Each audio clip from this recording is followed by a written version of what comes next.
এয়া আকাশবাণী গুৱাহাটী সন্ধিয়াৰ আঞ্চলিক বাতৰি পঢ়িছো অৰুণিমা গোস্বামীয়ে আৰু মোৰ সৈতে আছে অনুজা লোপামুদ্ৰা। এতিয়া প্ৰধান বাতৰিসমূহ হ'ল ৰাজ্য চৰকাৰে কেন্দ্ৰীয় চৰকাৰ আৰু ভাৰতীয় ৰিজাৰ্ভ বেংকৰ নিয়ম অনুযায়ী ঋণ গ্ৰহণ কৰিছে আৰু ঋণসমূহ আন্তঃগাঁথনি উন্নয়নৰ কামত ব্যৱহাৰ কৰা হৈছে বুলি অসম বিধানসভাত বিত্তমন্ত্ৰী অজন্তা নেওগৰ প্ৰকাশ।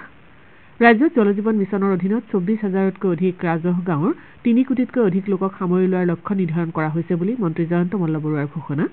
নিৰ্বাচনী কাম কাজত শিশুক ব্যৱহাৰ কৰা সন্দৰ্ভত নিৰ্বাচন আয়োগৰ কঠোৰ নীতি নিৰ্দেশনা জাৰি। কেন্দ্ৰীয় ক্ৰীড়া মন্ত্ৰী অনুৰাগ ঠাকুৰৰ নতুন দিল্লীত আয়োজিত বিমষ্টেক একুৱেটিক্স চেম্পিয়নশ্বিপ উদ্বোধন আৰু ভাৰত আৰু দক্ষিণ আফ্ৰিকাৰ মাজত অনুষ্ঠিত ১৯ বছৰ অনুৰ্ধৰ পুৰুষ বিশ্বকাপ ক্ৰিকেট প্ৰতিযোগিতাৰ ছেমি ফাইনেলত ভাৰতৰ সন্মুখত ২৪৫ ৰানৰ প্ৰত্যাহ্বান। এতিয়া শুনক বিতং বাতৰি। অসম বিধানসভাত উচ্ছেদ অভিযান আৰু ৰাজ্য চৰকাৰৰ ঋণক লৈ আজি বিৰোধী আৰু চৰকাৰী পক্ষৰ মাজত হুলস্থুলীয়া পৰিস্থিতিৰ সৃষ্টি হয়। এনে পৰিস্থিতিৰ বাবে অধ্যক্ষই সদনৰ কাম কাজ ৩বাৰকৈ স্থগিত ৰাখিবলগীয়া হয়। বিৰোধী পক্ষৰ বিধায়ক অখিল গগৈয়ে প্ৰশ্নকালত বৰ্তমানলৈকে ৰাজ্য চৰকাৰৰ ঋণ সম্পৰ্কে জানিবলৈ বিচাৰে। ইয়াৰ পাছতে বিত্তমন্ত্ৰী অজন্তা নেওগে সদনক কয় যে ৰাজ্য চৰকাৰে ২০০১ৰ পৰা ২০১৪ চনলৈ লোৱা সমুদায় ঋণ ইতিমধ্যে পৰিশোধ কৰিছে। যোৱা বছৰৰ ৩১ মাৰ্চলৈ ৰাজ্য চৰকাৰৰ সৰ্বমুঠ ঋণৰ পৰিমাণ প্ৰায় ১,১৫,৭৫১ কোটি টকা বুলি মন্ত্ৰীগৰাকীয়ে সদনত উল্লেখ কৰে। তেওঁ লগতে ৰাজ্য চৰকাৰে কেন্দ্ৰীয় চৰকাৰ আৰু ভাৰতীয় ৰিজাৰ্ভ বেংকৰ নিয়ম অনুযায়ী ঋণ গ্ৰহণ কৰা বুলিও প্ৰকাশ কৰে।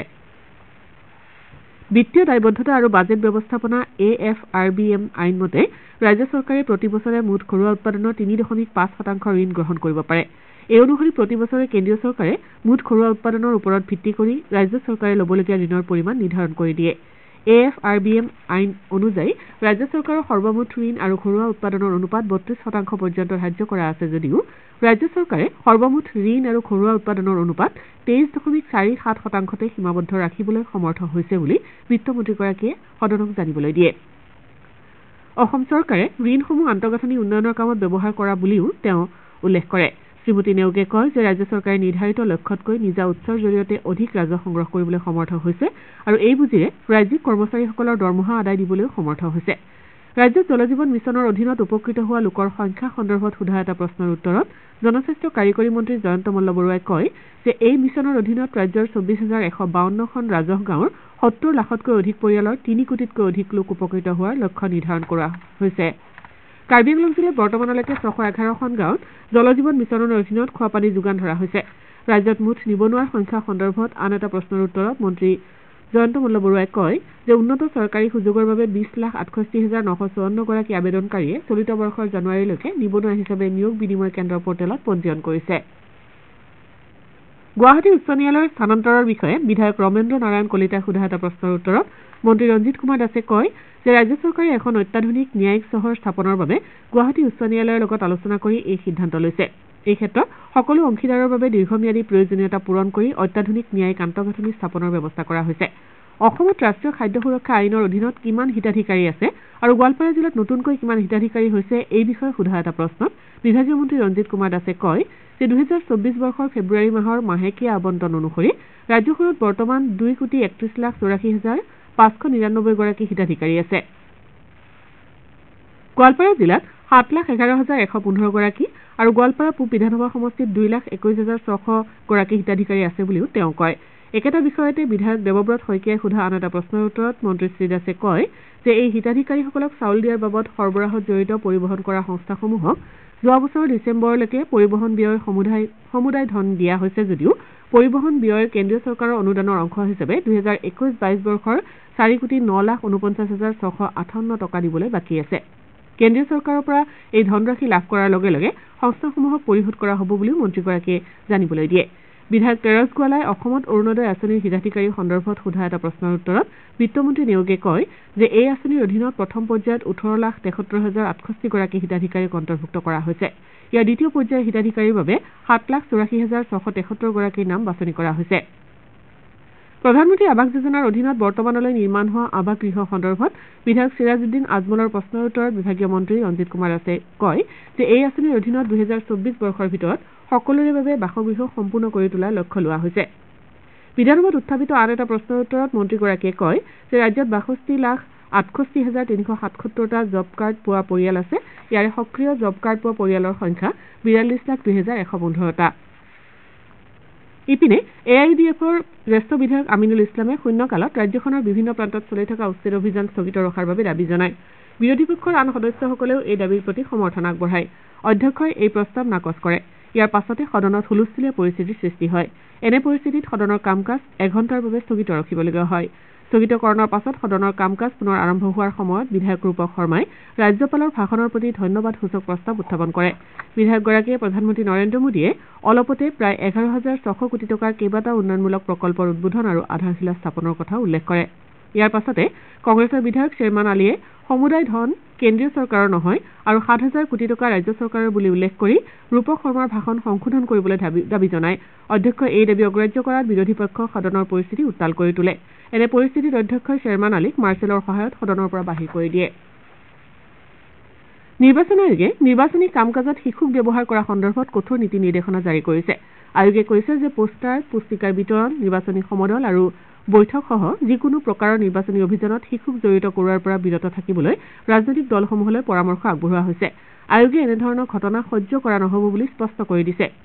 শিশুক কোলাত লোৱা অথবা বাহনত কঢ়িয়াই নিয়াকে ধৰি নিৰ্বাচনী প্ৰচাৰ অভিযানৰ যিকোনো কামৰ সৈতে শিশুসকলক জড়িত কৰা উচিত নহয় বুলিও আয়োগে উল্লেখ কৰে। অৱশ্যে পিতৃ মাতৃৰ উপস্থিতিত কোনো শিশু এগৰাকী ৰাজনৈতিক নেতাৰ প্ৰচাৰ অভিযানত চামিল হলে ইয়াক নীতি নিৰ্দেশনাৰ উলংঘন বুলি গণ্য কৰা নহ'ব।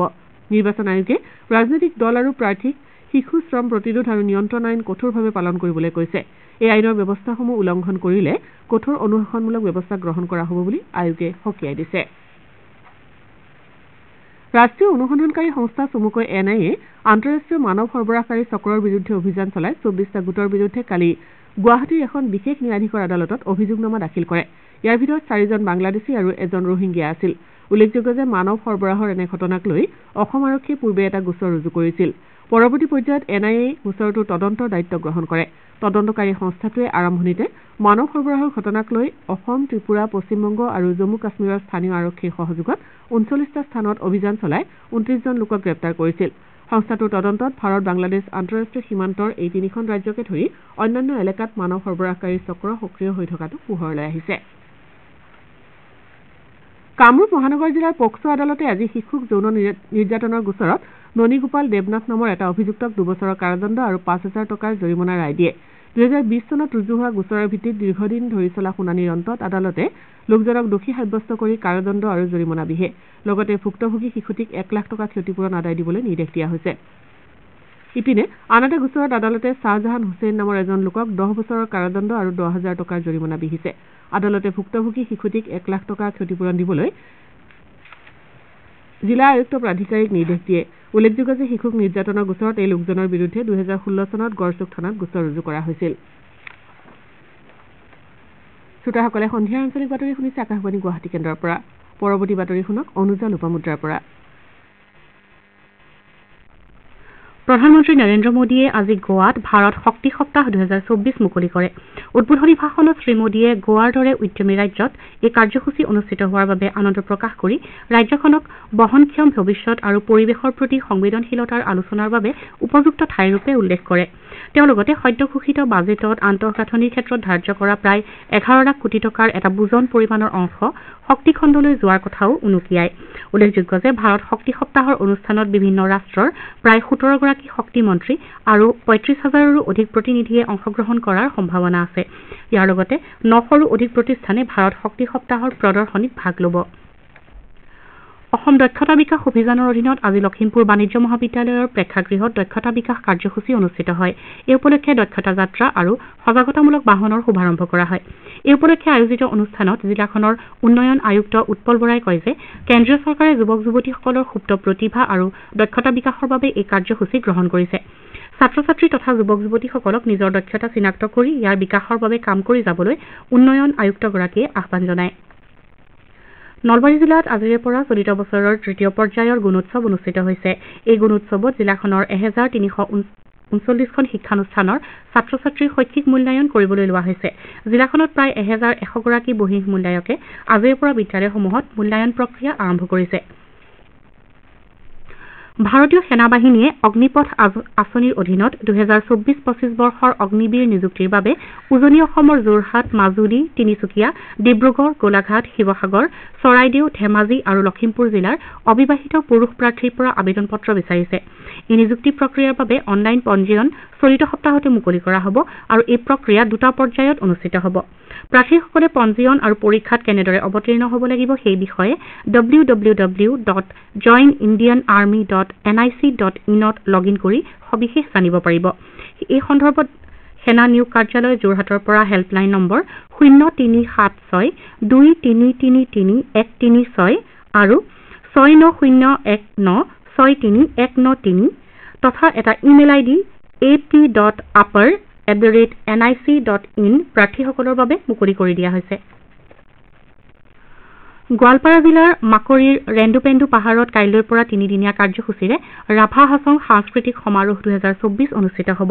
সমাৰোহৰ তিনিওদিনৰ কাৰ্যসূচীত ৰাভা হাছং এলেকাৰ বিভিন্ন জাতি জনগোষ্ঠীৰ লোকনৃত্য, কৃষ্টি সংস্কৃতি বৰ্ণাঢ্য ৰূপত প্ৰদৰ্শিত হ'ব। উল্লেখযোগ্য যে বিগত 5 বছৰ ধৰি ৰাভা হাছং স্বায়ত্তশাসিত পৰিষদে এই সাংস্কৃতিক সমাৰোহৰ জৰিয়তে ৰাভা, বড়ো, গাৰো, নেপালী, হাজং, ৰাজবংশী আদি বিভিন্ন জাতি জনগোষ্ঠীৰ কলা সংস্কৃতিক বিশ্ব দৰবাৰত প্ৰতিষ্ঠা কৰাৰ বাবে প্ৰচেষ্টা চলাই আহিছে।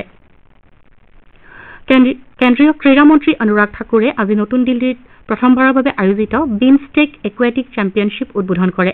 দক্ষিণ আৰু দক্ষিণ পূব এছিয়াৰ 7খন বিমষ্টেক সদস্য ৰাষ্ট্ৰৰ খেলুৱৈসকলৰ মাজত এই জলক্ৰীড়া প্ৰতিযোগিতাসমূহ অনুষ্ঠিত হ'ব। অনুষ্ঠানত ভাষণ দি শ্ৰী ঠাকুৰে কয় যে এনেধৰণৰ ক্ৰীড়া প্ৰতিযোগিতাসমূহে বিমষ্টেক ৰাষ্ট্ৰসমূহৰ বাবে সমৃদ্ধি, সততা আৰু পাৰস্পৰিক সন্মান বিনিয়োগৰ ক্ষেত্ৰত একোখন মঞ্চ প্ৰদান কৰি আহিছে। তেওঁ লগতে কয় যে সাঁতোৰ, ডাইভিং আৰু ৱাটাৰ প'ল' খেলক সহনশীলতা, শক্তি, সহযোগিতা আৰু বিমষ্টেকৰ সাংস্কৃতিক ঐশ্বৰ্যৰ নিদৰ্শন হিচাপে নিৰ্বাচিত কৰা হৈছে। বংগোপসাগৰীয় অঞ্চলৰ 7খন ৰাষ্ট্ৰৰ মাজত ছদিনীয়াকৈ আয়োজিত এই বিমষ্টেক একুৱেটিক চেম্পিয়নশ্বিপ 2024ৰ প্ৰতিযোগিতাসমূহত প্ৰায় 400গৰাকী খেলুৱৈ আৰু বিষয়ববীয়াই অংশগ্ৰহণ কৰিছে।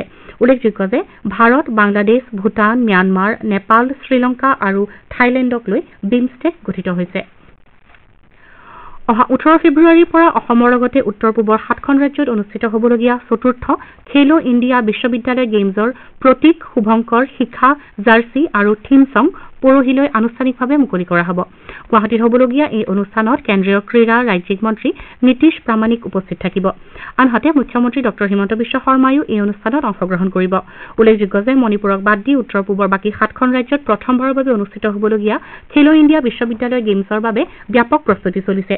এইবাৰৰ বিশ্ববিদ্যালয় পৰ্যায়ৰ ৰাষ্ট্ৰীয় প্ৰতিযোগিতাখনত দেশৰ প্ৰায় 200খন বিশ্ববিদ্যালয়ৰ 4,000ৰো অধিক খেলুৱৈয়ে মুঠ 20 বিধ খেলত প্ৰতিদ্বন্দ্বিতা আগবঢ়াব। গুৱাহাটীত 15 বিধ খেল অনুষ্ঠিত হোৱাৰ বিপৰীতে উত্তৰ পূবৰ অন্য ৰাজ্যত এবিধকৈ খেল অনুষ্ঠিত হ'ব।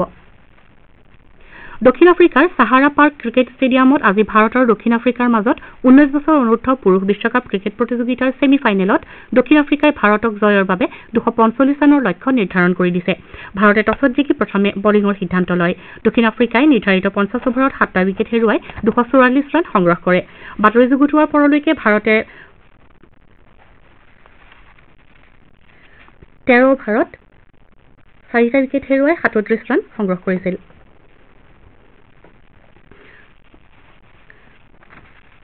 আকাশবাণী গুৱাহাটী কেন্দ্ৰৰ বাতৰি বিভাগৰ অংশকালীন সম্পাদক আৰু বাতৰি পৰিৱেশক পদৰ বাবে লিখিত পৰীক্ষা অহা 11 ফেব্ৰুৱাৰী দেওবাৰে চানমাৰীৰ অসম অভিযান্ত্ৰিক প্ৰতিষ্ঠানত অনুষ্ঠিত হ'ব। বাতৰি পৰিৱেশক পদৰ বাবে দিনৰ 10 বজাৰ পৰা 1 বজালৈ আৰু সম্পাদক পদৰ বাবে দিনৰ 2 বজাৰ পৰা 5 বজালৈ পৰীক্ষা অনুষ্ঠিত হ'ব। প্ৰাৰ্থীসকললৈ পৰীক্ষা সম্পৰ্কীয় জাননী ইমেইল যোগে প্ৰেৰণ কৰা হৈছে। পৰীক্ষাৰ দিনা প্ৰাৰ্থীসকলে নিজৰ ফটোযুক্ত পৰিচয় পত্ৰ প্ৰদৰ্শন কৰিব লাগিব। অসমীয়া চলচ্চিত্ৰ, ধাৰাবাহিক তথা ভ্ৰাম্যমাণ থিয়েটাৰৰ অভিনেতা ৰাজীৱ ৰাজনীশৰ আজি গুৱাহাটীৰ এখন চিকিৎসালয়ত চিকিৎসাধীন অৱস্থাত মৃত্যু হয়। বাতৰি শেষ কৰাৰ পূৰ্বে প্ৰধান বাতৰিকেইটা আকৌ এবাৰ। ৰাজ্য চৰকাৰে কেন্দ্ৰীয় চৰকাৰ আৰু ভাৰতীয় ৰিজাৰ্ভ বেংকৰ নিয়ম অনুযায়ী ঋণ গ্ৰহণ কৰিছে আৰু ঋণসমূহ আন্তঃগাঁথনি উন্নয়নৰ কামত ব্যৱহাৰ কৰা হৈছে বুলি অসম বিধানসভাত বিত্তমন্ত্ৰী অজন্তা নেওগৰ প্ৰকাশ। ৰাজ্যত জল জীৱন মিছনৰ অধীনত 24,000তকৈও অধিক ৰাজহ গাঁৱৰ 3 কোটিতকৈও অধিক লোকক সামৰি লোৱাৰ লক্ষ্য নিৰ্ধাৰণ কৰা হৈছে বুলি মন্ত্ৰী জয়ন্ত মল্ল বৰুৱাৰ ঘোষণা।